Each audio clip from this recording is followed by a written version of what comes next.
Пришла полноценная зима. Холодно, много снега, холодный ветер. И если находиться долго на открытом воздухе, гулять или работать, начинаешь замерзать. Ну а если много соприкасаться со снегом, вообще появляется шанс на обморожение и на плохие последствия.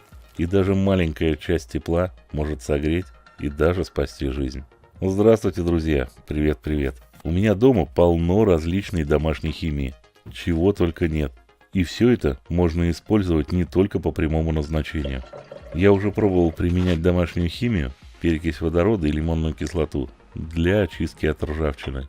Ржавчина исчезает полностью вся, и нет вреда металлу. Получается просто фантастический результат.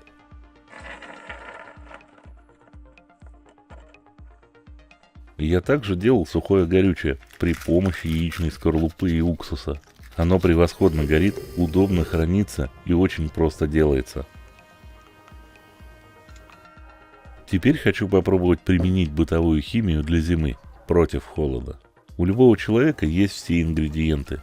Уксусная эссенция – это 70% уксусная кислота. И в любом продуктовом магазине она стоит сущие гроши. В каждой бутылочке примерно 180 грамм. Для более большей точности делаю все на кухонных весах. Кислоты нужно приблизительно 510 грамм. Весы брал на Алиэкспрессе, примерно $2 за 2. И они уже не раз мне пригодились. Второй компонент – обычная кухонная пищевая сода. В ее стандартной упаковке вес 500 грамм. И третьим компонентом – обычная питьевая вода. По рецепту ее нужно 100 мл. Или грамм, кому как нравится. Теперь все смешиваю. Конечно, всех учили, что кислота льется в воду. Я решил посмотреть через тепловизор и убедиться точно, что если наоборот, то будет вообще нагрев. Вы все видите сами.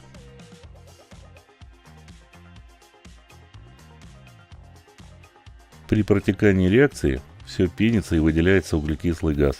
Хорошо, что я взял тару с запасом по объему. Интересно, а выделяющимся газом можно варить полуавтоматом в качестве портативного газогенератора? Обязательно в будущем надо попробовать. При периодическом перемешивании реакция быстро слабеет, и через 10 минут перемешивать уже стал реже, а потом вообще прекратил. Пока идет реакция, а она по рецепту должна примерно проходить около 4 часов, я решил подготовить тару. Нашел пару пакетов, они как из-под майонеза. Чтобы в них потом все залить, я спроектировал воронку прямо под размер горлышка, чтобы ничего не пролить. И распечатал на 3D принтере эту модель в 2 размерах. Маленькую попросила жена, она ей понадобится в хозяйстве.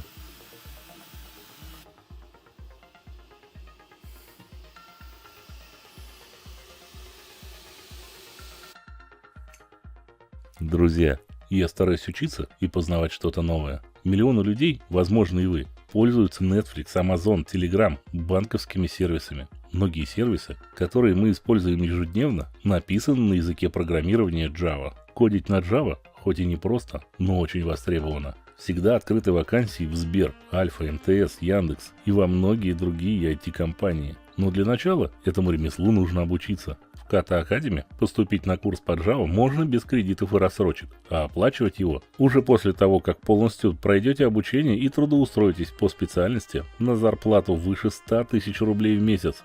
Если работу с такой зарплатой не нашли или вас отчислили с курса за неуспеваемость, ничего платить не придется. Kata прямо в договоре прописывает, что минимальная зарплата с первого же месяца после курса у вас будет не менее 100 тысяч рублей. Для всех, кто хочет перемен к лучшему. Оставил ссылку в описании.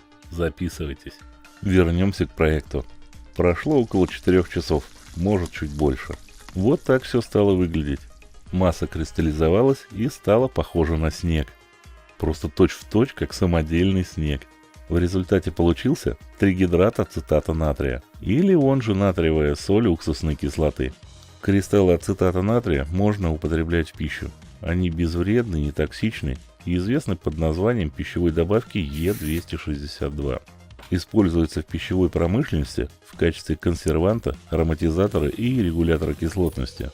Получившийся состав я нагреваю и довожу до кипения. Нужно его немного прокипятить до полного перехода из кристаллического в жидкое состояние. Для запуска грелки используется катализатор. Он дает ударную волну для кристаллизации состава. По данным из интернета, в качестве него хорошо подходят в основном пружинки на растяжение. Также булавки, перегибающиеся заколки для волос и вогнутые пластины из нержавейки. В старом хламе я нашел ненужную мышеловку, и на ней есть нужная мне пружинка. Нормально все будет, я 1000 раз так делал. Хочу попробовать несколько вариантов и посмотреть, с каким катализатором будет удобнее запуск. Сделаю несколько штук. Для эксперимента в один добавлю краситель. С воронкой, конечно, намного удобнее. Кстати, я встречал, что заливают даже в ПЭТ-бутылки и тому подобное.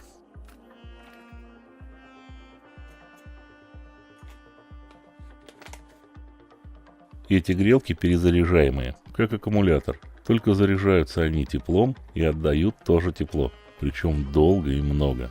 У меня есть еще вот такие источники автономного тепла. Химическая грелка, она срабатывает после распаковки и попадания воздуха внутрь. И просто для сравнения химический разогреватель пищи. Срабатывает после добавления воды, ну или снега. Все готово и идем на улицу для испытаний. Запускать обогреватели буду по очереди. Беспламенный разогреватель для эксперимента. Его трудно назвать грелкой, но в холоде и он может стать незаменимым источником тепла.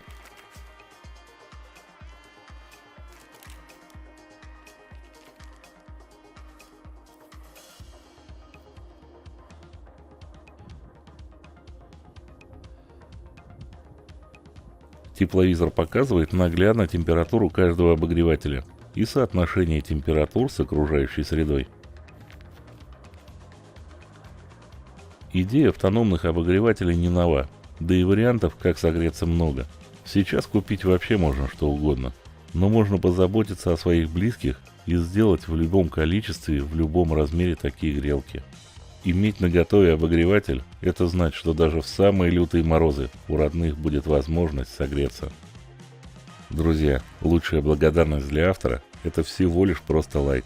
Делитесь ссылками в своих социальных сетях, пусть видео помогает людям. Все полезные ссылки из видео, как всегда, в описании. Добра вам и вашим близким.